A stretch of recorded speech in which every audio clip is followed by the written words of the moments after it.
तो बड़ी खबर इसी से जुड़ी लगातार आपके सामने रख रहे हैं। श्री कृष्ण जन्मभूमि मामले पर विष्णु शंकर जैन ने कहा है कि हमने अपना पक्ष कोर्ट के सामने रख दिया है।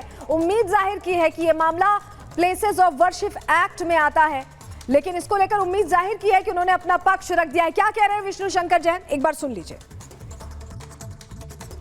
देखिए, काफ़ी डिटेल्ड सुनवाई हुई है। मैं आपको बताना चाहता हूँ 25 सितंबर 2020 को मैंने इस केस में पहला सिविल सूट मथुरा की सिविल कोर्ट में दाखिल किया था। 4 साल की लंबी लीगल लड़ाई हुई है। वहाँ से मामला इलाहाबाद हाई कोर्ट आया है। इलाहाबाद हाई कोर्ट में पोषणीयता के बिंदु पे 4 महीने तक डिटेल्ड हियरिंग हुई है, फरवरी से लेके मई तक, और उसके बाद आज ऑनरेबल इलाहाबाद हाई कोर्ट इसमें अपना फैसला सुनाने वाली है। तो बहुत महत्वपूर्ण फैसला है। शाही ईदगाह मस्जिद का कहना है कि कृष्ण जन्मभूमि के लिए जो हमने केस फाइल किया है ये चलने लायक योग्य नहीं है, ये पोषणीय नहीं है। ये प्लेसेस ऑफ वर्शिप एक्ट से, वक्फ एक्ट से, स्पेसिफिक रिलीफ एक्ट से, लिमिटेशन एक्ट से, ऑर्डर 23 रूल 3A से बाधित है। और हमने कोर्ट को अपने जितनी हमारी क्षमता थी सेटिस्फाई करने की कोशिश की है कि प्लेसेस ऑफ वर्शिप एक्ट यहाँ लागू नहीं होता। उसका मूल कारण ये है कि एक ASI प्रोटेक्टेड मॉन्यूमेंट है, और प्लेसेस ऑफ वर्शिप एक्ट में ही लिखा हुआ है कि अगर कोई ASI प्रोटेक्टेड मॉन्यूमेंट है वहाँ पे एक्ट लागू नहीं होता है। जहाँ तक वक्फ एक्ट का सवाल है, 2 सुप्रीम कोर्ट के जजमेंट्स हमारे फेवर में हैं, जिसमें लिखा हुआ है कि ये वक्फ का नोटिफिकेशन नॉन मुस्लिम्स पे अप्लाई नहीं होता है। और भी सारे बिंदु पे हमने बिंदुवार डिटेल जवाब दिया है। तो काफ़ी मेहनत की है और लेट्स सी कोर्ट के वर्डिक्ट का हमें इंतजार है। तो हिंदू पक्ष के वकील विष्णु शंकर जैन को आप सुन रहे थे, जो उम्मीद जाहिर कर रहे हैं कि वर्डिक्ट का इंतजार है। हमारे साथ गायत्री जुड़ रही हैं, उनका रुख कर लेते हैं। गायत्री, मेंटेनेबिलिटी को लेकर फैसला आना है। अगर पोषणीयता होती है तो ये आगे मामला बढ़ेगा, और जिस तरह का पक्ष रखा है हिंदू पक्ष ने, मुस्लिम पक्ष ने, दोनों ही तरफ एक चैलेंज क्रिएट हो जाएगा। गायत्री। बिल्कुल, देखिए, कोई भी अगर केस होता है तो सबसे पहले उसकी मेंटेनेबिलिटी तय होती है।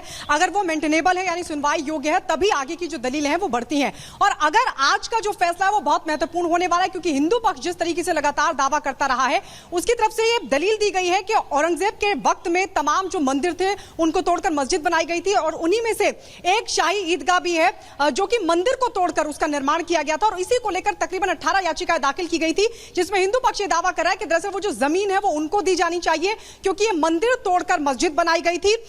इसके अलावा यह भी कहा गया है कि जो समझौते की दलील मुस्लिम पक्ष दे रहा है, उस समझौते को लेकर भी उन्होंने कहा है कि ये जो समझौता है वो भी रद्द किया जाए, क्योंकि मुस्लिम पक्ष का, अब देखिए दूसरी तरफ मुस्लिम पक्ष क्या कह रहा है। मुस्लिम पक्ष ये कह रहा है कि वर्सिस ऑफ प्लेसेस एक्ट का ये उल्लंघन है, ये वर्जित है। वो कह रहे हैं कि 60 साल पहले जो समझौता हुआ था उसके तहत ये तमाम चीजें चलती आ रही हैं, जैसा कि विष्णु शंकर जैन ने भी इस बात की जानकारी दी। लेकिन आज क्यों इलाहाबाद हाईकोर्ट पर नजर रहने वाली है, क्योंकि सबसे पहले, जैसा कि मैंने आपको बताया, कोई भी केस अगर होता है तो सबसे पहले उसकी मेंटेनेबिलिटी तय होती है। अगर आज ये जो याचिकाएं, क्योंकि एक लंबी सुनवाई चली और 31 मई को तमाम जो दलीलें थी दोनों पक्षों की तरफ से, उसको लेकर सुनवाई पूरी कर ली गई थी, और आज कोर्ट की तरफ से फैसला आ सकता है। अगर आज ये तय हो जाता है कि ये सुनवाई योग्य याचिकाएं हैं, ये तय होगा कि क्या।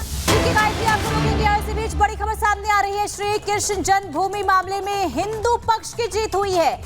आपको बता दें कि याचिका सुनवाई योग्य नहीं है, ये इलाहाबाद हाई कोर्ट की तरफ से कहा गया है। माफी चाहूंगी, सुनवाई योग्य है ये कहा गया है। ये बड़ी जीत हिंदू पक्ष की हुई है। हिंदू पक्ष की याचिका पर सुनवाई योग्य ये कहा गया है।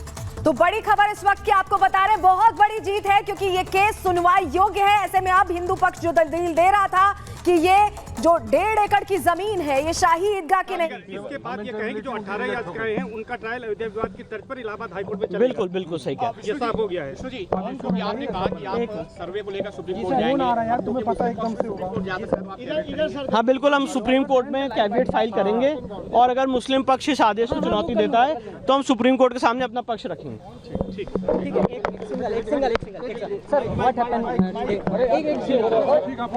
टुडे दी ऑनरेबल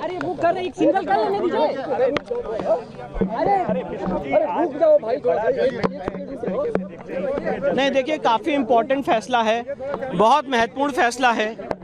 4 साल 25 सितंबर 2020 को पहला सूट फाइल हुआ था, और यहाँ इलाहाबाद हाईकोर्ट में पोषणीयता को लेके 4 महीने की काफ़ी डिटेल्ड सुनवाई हुई है।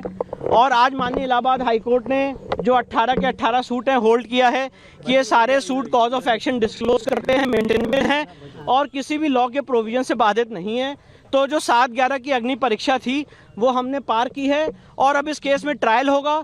हम सारे लोगों को ये अपॉर्चुनिटी मिलेगी हम अपनी एविडेंस लीड करें, और इन द मीन टाइम जो एडवोकेट कमीशन के सर्वे पे इलाहाबाद हाईकोर्ट के आदेश पे रोक लगाई है माननीय उच्चतम न्यायालय ने, हम in the mean time honourable supreme court जाएंगे और स्टे वेकेशन की मांग करेंगे। साथ ही साथ इस ऑर्डर के खिलाफ सुप्रीम कोर्ट में कैविएट भी दाखिल करेंगे। आपका ग्राउंड क्या था जिसको कोर्ट ने अप्रूव किया? देखिए, सबसे बेसिक ग्राउंड हमारा यही था कि प्लेसेस ऑफ वर्शिप एक्ट धार्मिक स्वरूप तय करने की स्वतंत्रता देता है, और जो एक गलत नैरेटिव फैलाया जा रहा है कि प्लेसेस ऑफ वर्शिप एक्ट से केस बाधित हैं, ये ज्ञान व्यापी में भी होल्ड हो चुका है इलाहाबाद हाईकोर्ट द्वारा ही कि ये case places of worship act से बाधित नहीं, वक्फ एक्ट से बाधित नहीं है।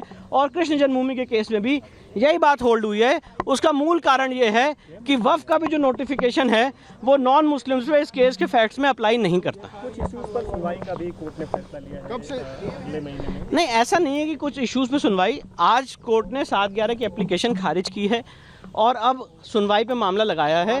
12 अगस्त से अब इस मामले की सुनवाई 12 अगस्त से, हाँ जी जी, मूल वाद है उनका ट्रायल शुरू। अब सारे में वाद बिंदु बनेगा और न्यायालय अपने हिसाब से सीपीसी की प्रक्रिया को फॉलो करते हुए आगे बढ़े। ठीक है। भाई पहले हम लोगों को भी आपको भी अलाउ किया जाता है।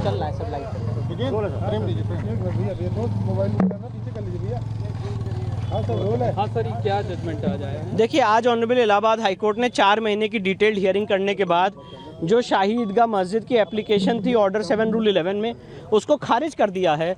और जो शाही ईदगाह मस्जिद का तर्क था कि ये सारे suits places of worship act, Waqf act, specific relief act, order 23 rule 3 ये लिमिटेशन एक्ट से बाधित है, 5 कानून उन्होंने बताए थे, उस मांग को ऑनरेबल इलाहाबाद हाईकोर्ट ने रिजेक्ट कर दिया है और ये कहा है कि ये सारे plain cause of action disclose करते हैं और चलने लायक योग्य हैं। अगली तारीख 12 अगस्त लगाई गई है। इसका इम्पैक्ट क्या होगा जो मुकदमे चल रहे हैं? इसका इम्पैक्ट यही है कि अब ये केस चलेगा और जो एक कवायद थी कि इसको निप इन द बड कर दिया जाए, यहीं पे ख़त्म कर दिया जाए और ये बात उठाई नहीं जा सकती प्लेसेस ऑफ वर्शिप एक्ट की वजह से, उसको आज कोर्ट ने रिजेक्ट कर दिया। पोषणीयता के बिंदु पे कोर्ट ने स्वीकार किया है वाद और कहा है कि वाद पोषणीय, सारे के सारे 18 वाद पोषणीय है और अब ये सीपी के हिसाब से इसके ट्रायल होगा और सीपी से और 12 अगस्त अगली तारीख लगी है। ट्रायल जो है ओरिजिनल केस का ट्रायल है वो अब कब से शुरू हो रहा है? क्या 12 अगस्त से इलाहाबाद हाईकोर्ट के सामने ऑनरेबल सिंगल जज ऑनरेबल जस्टिस मयंक कुमार जैन के सामने शुरू होगा। आपका अगला स्टेप क्या? आप सुप्रीम कोर्ट? मेरा अगला स्टेप ये है कि जो ऑनरेबल सुप्रीम कोर्ट ने इलाहाबाद हाईकोर्ट के सर्वे के ऑर्डर पे, एडवोकेट कमीशन के सर्वे के ऑर्डर पे स्टे लगाया है, उसके वेकेशन की मांग करेंगे। और आज जो ऑनरेबल इलाहाबाद हाईकोर्ट ने आदेश पारित किया है उसके फेवर में हम सुप्रीम कोर्ट में कैविएट दाखिल करेंगे। बड़ी जीत के तौर पे देख रहे हैं आप? कह रहे थे एक लाइन ड्रॉ होगी जो प्लेसेस ऑफ वर्शिप एक्ट तो तमाम एक्ट की बात होती है। देखिए, एक लीगल प्रक्रिया है, इसको मैं जीत या हार से नहीं देखता हूँ, एक लीगल प्रक्रिया है और शाही ईदगाह मस्जिद ने अपनी कवायद की, जो उनको लीगल रेमेडीज थी उन्होंने एग्जॉस्ट की। हमारे जो तर्क थे वो हमने कोर्ट के सामने रखे और आज कोर्ट का फैसला आपके सामने। ठीक। अब एक सर तो विष्णु शंकर जैन को आप सुन रहे थे जो कह रहे थे कि ये बहुत अहम फैसला है पोषणीयता को लेकर। अब ये पक्ष में, हिंदू पक्ष में आ गया, वो मुस्लिम पक्ष को झटका लगा है कि आपकी आपत्ति को हाईकोर्ट ने खारिज कर दिया। हमारी सहयोगी गायत्री लगातार रिपोर्ट कर रही है, उनका रुख कर लेते हैं। गायत्री, बहुत बड़ी बात है ये, विष्णु शंकर जैन कह रहे हैं कि अब ट्रायल 12 तारीख से शुरू होगा, यानी जो प्लेसेस ऑफ वर्शिप एक्ट की दलील दी गई थी, वक्फ एक्ट की दलील दी गई थी, वो सारी खारिज हो गई है। अब सुनवाई इस मामले में शुरू होने वाली है 12 अगस्त से।